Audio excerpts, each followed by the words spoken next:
Hello everyone, I am Jyoti Jha and welcome to NCERT the mind. तो आज हम लोग पढ़ेंगे क्लास 4 हिंदी अरिहंत वर्कबुक का चैप्टर 14 मुफ्त ही मुफ्त। तो चलिए पढ़ना स्टार्ट करते हैं। आप भी अपना वर्कबुक निकालिए और मेरे साथ साथ बनाना स्टार्ट कीजिए। तो मुफ्त ही मुफ्त पढ़ेंगे, ठीक है। पाठ आधारित प्रश्न, इसमें आपको जो भी चैप्टर में दिया गया है उसी पे आधारित प्रश्न है, उसे सॉल्व करना है। उचित विकल्प पर सही का निशान लगाइए। भीखू भाई क्या खाना चाहते थे? आम, संतरा, नारियल या पपीता? नारियल खाना चाहते थे, टिक लगाएंगे। भीखू भाई कैसे व्यक्ति थे? कंजूस, दानी, बहादुर या मूर्ख?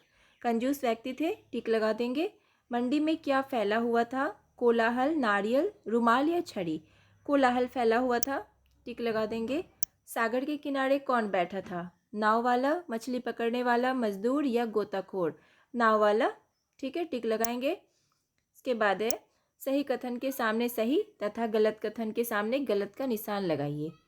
भीखू भाई बरगद के वृक्ष के नीचे जाकर बैठ गए। सही। भीखू भाई ने 1 रुपये में नारियल खरीदा। गलत। मंडी में व्यापारियों की ऊंची ऊंची आवाज़ें गूंज रही थी। सही। नाव वाले ने भीखू भाई को बहुत अच्छे नारियल दिए। गलत, ठीक है। उसके बाद है कि बॉक्स में से उचित शब्दों का चुनाव करके रिक्त स्थानों की पूर्ति कीजिए। अब देखिए यहाँ पर ये बॉक्स है, इसमें जो है शब्द दिए गए हैं। अब इसमें जो उचित शब्द है उसका आपको चुनाव करना है और ये रिक्त स्थान को भरना है। नारियल के बारे में सोचते हुए भीखू भाई ने अपने होठों को चटकारा, ठीक है, इसमें लिखेंगे चटकारा। भीखू भाई ने सोचा मेरी तो किस्मत खुल गई। भीखू भाई टहनी और तने के बीच आराम से बैठ गए। पत्ते खाने के लालच में ऊँट ने गर्दन झुकाई और अपनी जगह से हट गया। ऊँट वाला ऊँट की पीठ से फिसल गया। ठीक है, इस तरह से आपको बना लेना है। उसके बाद है 4 नंबर में कि निम्नलिखित गद्यांश को पढ़कर पूछे गए प्रश्नों के उत्तर लिखिए। अब ये गद्यांश आपको पढ़ना है और प्रश्न का उत्तर देना है। भीखू भाई नारियल के बगीचे में पहुंच गए। वहां की माली को देखकर उससे पूछा, यह नारियल कितने में बेचोगे? तो माली ने जवाब दिया, जो पसंद आए ले लो, बस 25 पैसे का एक। देखो कितने बड़े बड़े हैं। हे भगवान, 25 पैसे। पूरा रास्ता पैदल आने के बाद भी जूते घिस गए, पैर थक गए और अब पैसे भी देने पड़ेंगे। मेरी बात मानो, एक नारियल मुफ्त में दे दो। हाँ देखो मैं कितना थक गया हूँ। अब देखिए इसमें प्रश्न दिया गया है कि भीखू भाई आखिर कहाँ पहुँच गए और वहाँ उन्होंने किसे देखा। तो भीखू भाई नारियल के बगीचे में पहुँच गए और वहाँ उन्होंने माली को देखा।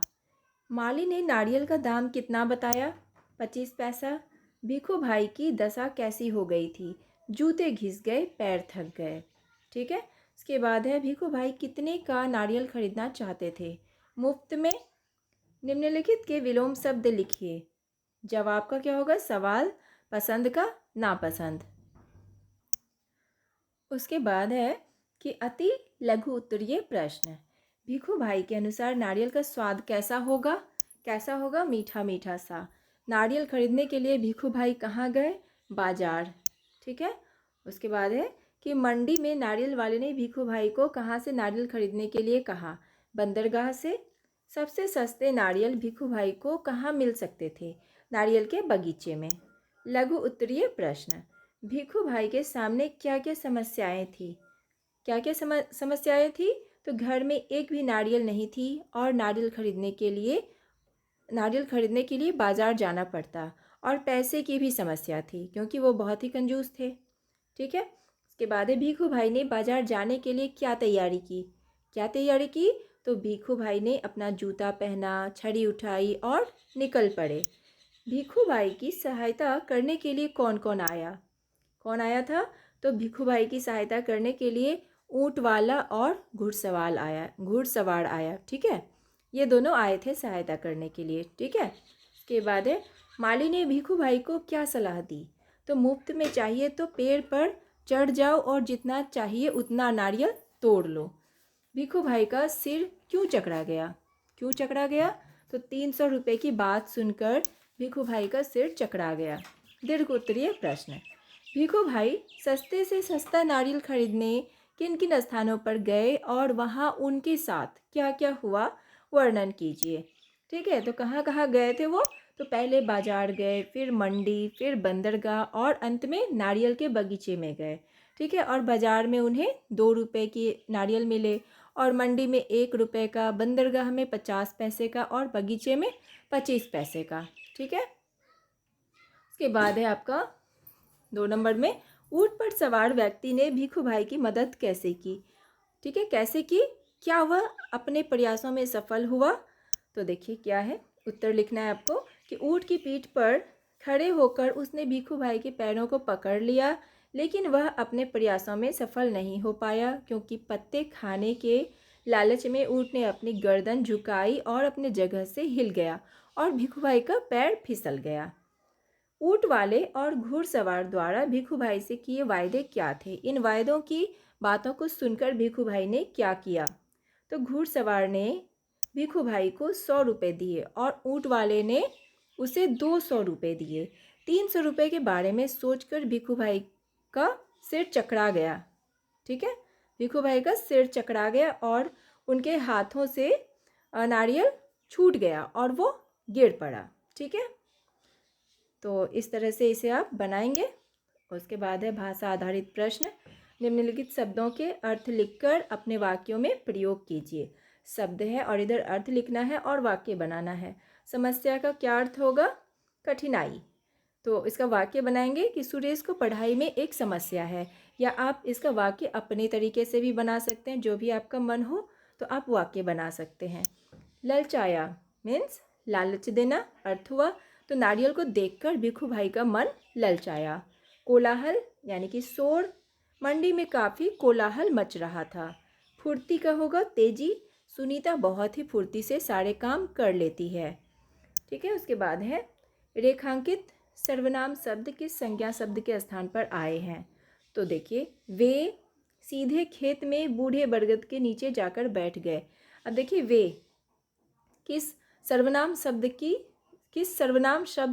किस संज्ञा के स्थान पर आए हैं? ठीक है, तो ये जो है ना, इसका क्या होगा? ये जो रेखा खींचा हुआ है इसमें होगा भिखू भाई। ठीक है, उसके बाद है सिर्फ 1 रुपया काका, उसने जवाब दिया। उसने तो नारियल वाले ने। ठीक है, ये किसके लिए यूज़ हुआ है? नारियल वाले के लिए। मेरे साथ कोई सौदा वौदा नहीं चलेगा, तो मेरे इसका होगा नाव वाला। पैसे तो मेरी मेहनत के हैं, मेरी यानी कि माली का। बस वह आदमी ऊँट की पीठ से फिसल गया। अब वह आदमी, वह जो है तो वह कौन है? ऊँट वाला। ठीक है, उसके बाद है निम्नलिखित शब्दों के लिंग बदलिए। काका का क्या होगा? काकी, पति का पत्नी, माली का मालिन, माता का पिता, ऊँट का ऊँटनी, घोड़ा का घोड़ी। ठीक है, पाठ के आसपास। जल्दी जल्दी में एक ही शब्द 2 बार आया है। जब कोई शब्द दोबारा आता है तो उसे पुनरुक्त शब्द कहते हैं। पाठ में ऐसे बहुत से शब्द आए हैं, उन्हें छांट कर लिखिए। अब देखिए, ऐसा बहुत सा शब्द आया है, जैसे जल्दी जल्दी, इस तरह के बहुत से शब्द आए हैं पाठ में, तो वो आपको लिखना है। जैसे मीठा मीठा, अपने अपने, ऊंची ऊंची, चढ़ते चढ़ते, जोर जोर, हरे हरे और पसीना पसीना। और भी बहुत सारे शब्द होंगे तो आप लिख सकते हैं। ठीक है, तो ये सारे शब्द पाठ में आए हैं तो आपको लिखना है। उसके बाद है कहानी को पढ़कर आपको भिखू भाई के चरित्र की किन विशेषताओं के बारे में पता चला? किन विशेषताओं के बारे में? तो भिखू भाई बहुत ही ज़्यादा कंजूस थे और वो नारियल के ऊपर एक भी पैसा खर्च करना नहीं चाहते थे। ठीक है, तो यही विशेषता का पता चला उनका। ठीक है, तो आपका वर्कबुक कंप्लीट हो चुका है। कैसा लगा आपको पढ़ के मुझे ज़रूर बताइए। अच्छा लगा हो मेरा पढ़ाना तो मेरे चैनल NCERT द माइंड को लाइक सब्सक्राइब कीजिए और पास में दिए गए बेल आइकन को ज़रूर प्रेस कर दीजिए, ताकि NCERT से रिलेटेड हर वीडियोज़ आपके पास समय से पहुंचती रहे। मिलते हैं नेक्स्ट वीडियो में, तब तक के लिए bye, take care, thanks to watch my video.